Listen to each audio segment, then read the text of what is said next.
Olá, alunos da ESIM 15 de junho, aqui é a professora Gigliola de Língua Portuguesa. Estou mais uma vez aqui para gravar a segunda videoaula, as turmas dos nonos anos. E hoje nós vamos falar de variação linguística, predicado nominal e verbos de ligação. Linguagem formal e informal.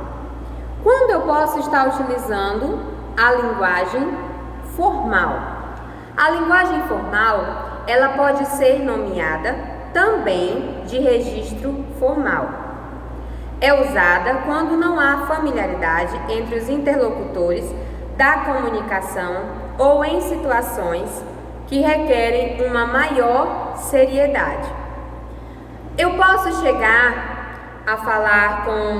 lá no governador e falar com ele: e aí, governador, beleza?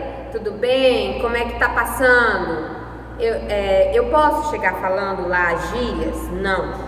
Eu tenho que chegar lá fazendo a utilização rigorosa das normas gramaticais, a norma culta.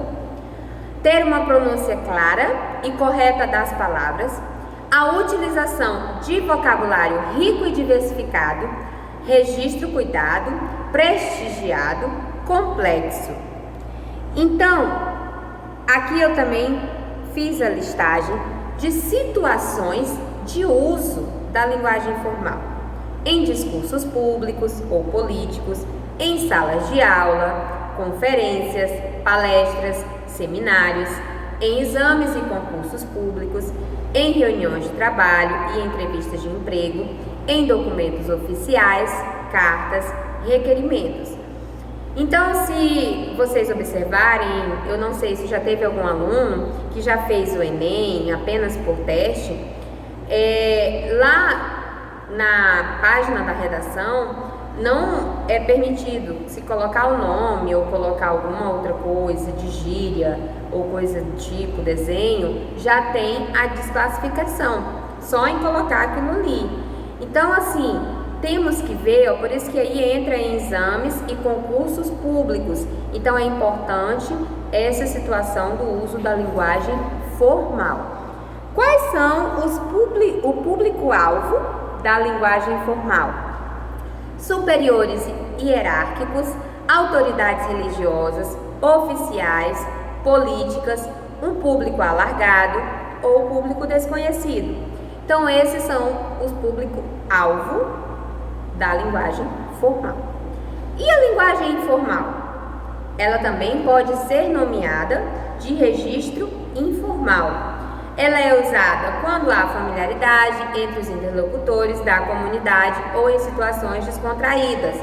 Quando uma jovem vê a colega, a amiga, se trata de uma forma carinhosa ou até mesmo de um apelido. Então, é aquela linguagem que ela tem essa proximidade, essa familiaridade entre os interlocutores, quem ali está se comunicando. Porque às vezes tem jovens que se tratam de uma forma e se outra pessoa de fora vê, acha que está xingando ou algo do tipo, sendo que elas são acostumadas a se tratarem dessa forma.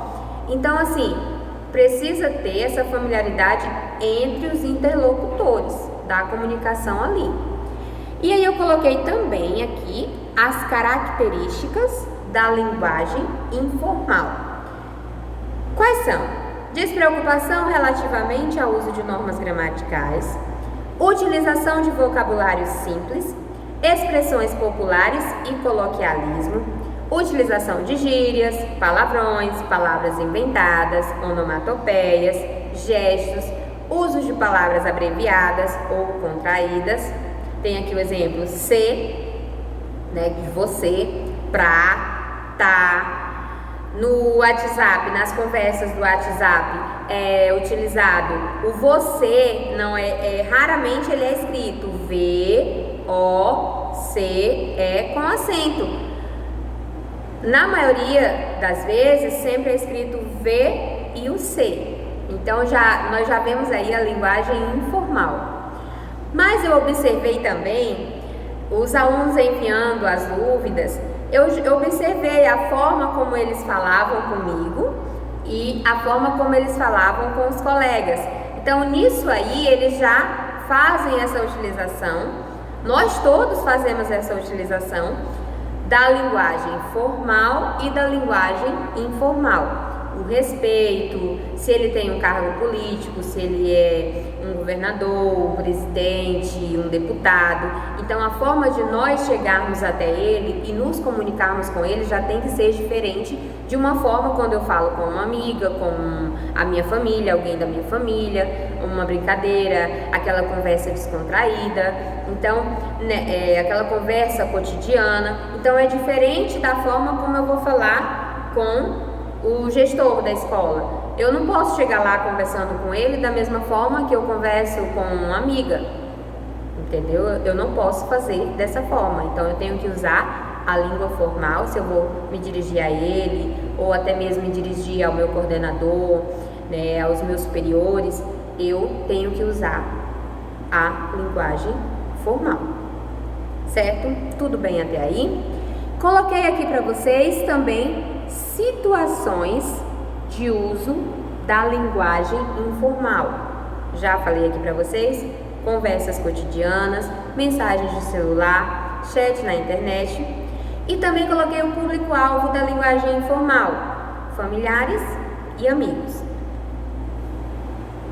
Bem simples, variação linguística. Então vamos aqui aos verbos de ligação.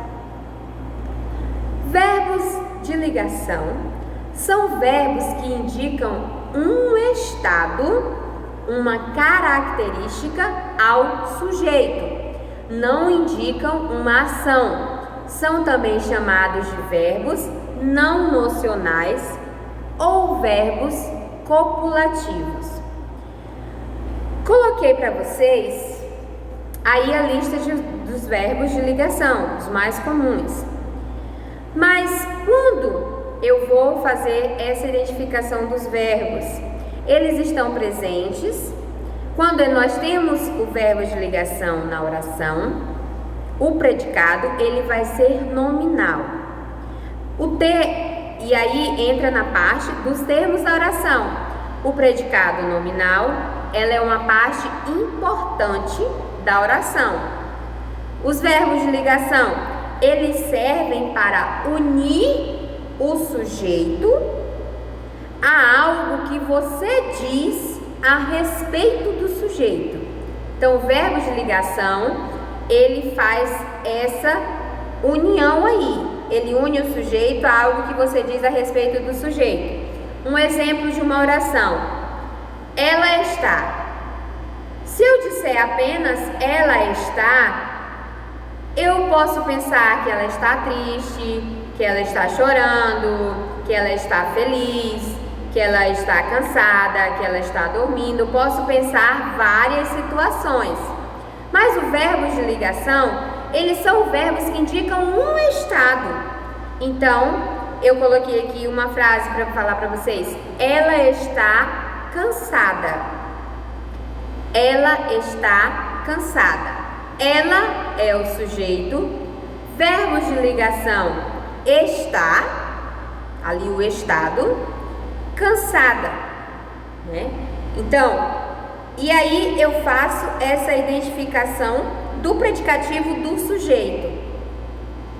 Professora, a senhora estava falando de verbos de ligação, a senhora agora já está em predicativo do sujeito. Quem é o predicativo do sujeito? Cansada.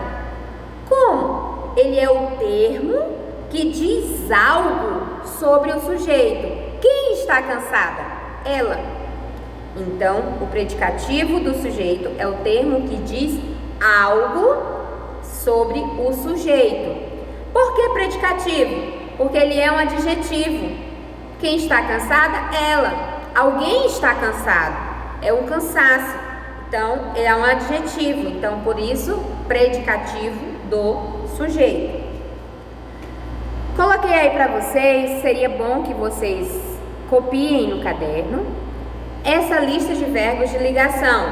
Temos o verbo ser, estar, parecer, andar, ficar, continuar, permanecer, viver, virar, tornar-se, achar-se, encontrar-se e fazer-se. Essa lista de verbos é importante que vocês tenham ela no caderno para que vocês possam fazer essa identificação nos exercícios. E aí eu coloquei aqui alguns exemplos de frases com verbos de ligação. Meus filhos são felizes. O diretor parece ansioso. Aquele aluno anda desatento. Eu estou extremamente chateada. Então, observem nessas frases que o verbo de ligação, todos foram colocados como um estado. Lembrem-se sempre disso, não é uma ação. Para ele ser o verbo de ligação. E aí temos aqui a transmissão de um estado. Os verbos de ligação podem indicar um estado permanente, transitório, mutatório, aparente e até a continuidade de um estado. Como é o estado permanente? Temos aqui: esta criança é obediente, verbo ser.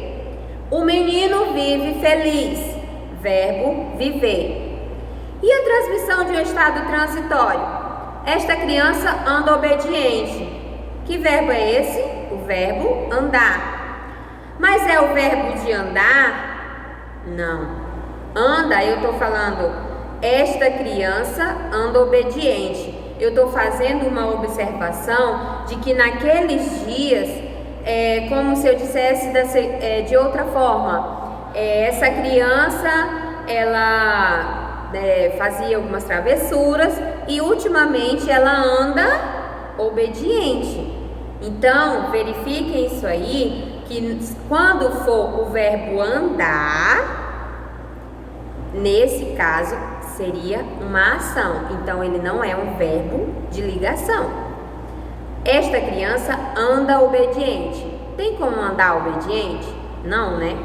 Então, isso é um verbo de ligação. E também tem o exemplo, o menino está feliz, que é o verbo estar. E a transmissão de um estado mutatório?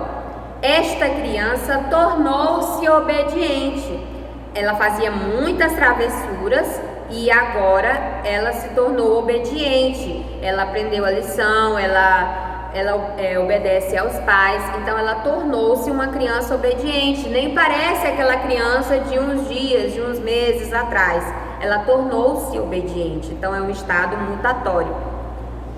E a transmissão de um estado aparente?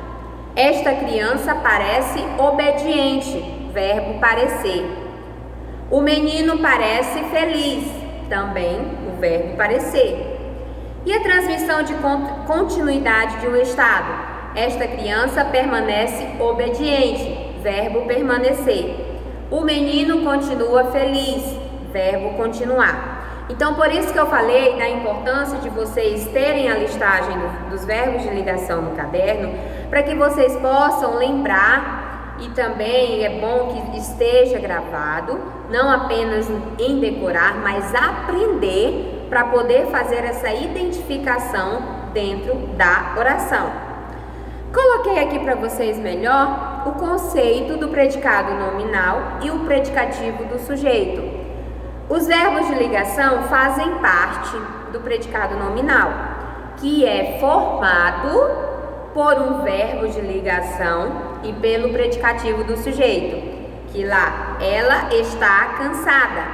Ela é o sujeito, cansada, o predicado nominal, porque está é um estado em que ela está, então ele é um predicado nominal. E aí, o predicativo do sujeito, o que é o predicativo do sujeito? Retomando, é o termo que diz algo sobre o sujeito. Então, predicado nominal é igual a verbo de ligação, mais o predicativo do sujeito. Assim, os verbos de ligação introduzem o predicativo do sujeito, que é o termo da oração que atribui uma qualidade ao sujeito. E aí eu coloquei aqui uma frase para fazer a análise. Frase com verbo de ligação. Carlos anda triste. Vamos fazer a análise da frase. Quem é o Carlos? Ele é o sujeito. Anda triste, o predicado nominal. Anda, verbo de ligação. Triste, predicativo do sujeito. E aí, fizemos aí a análise dessa frase. Frase com verbo de ligação. Carlos anda triste.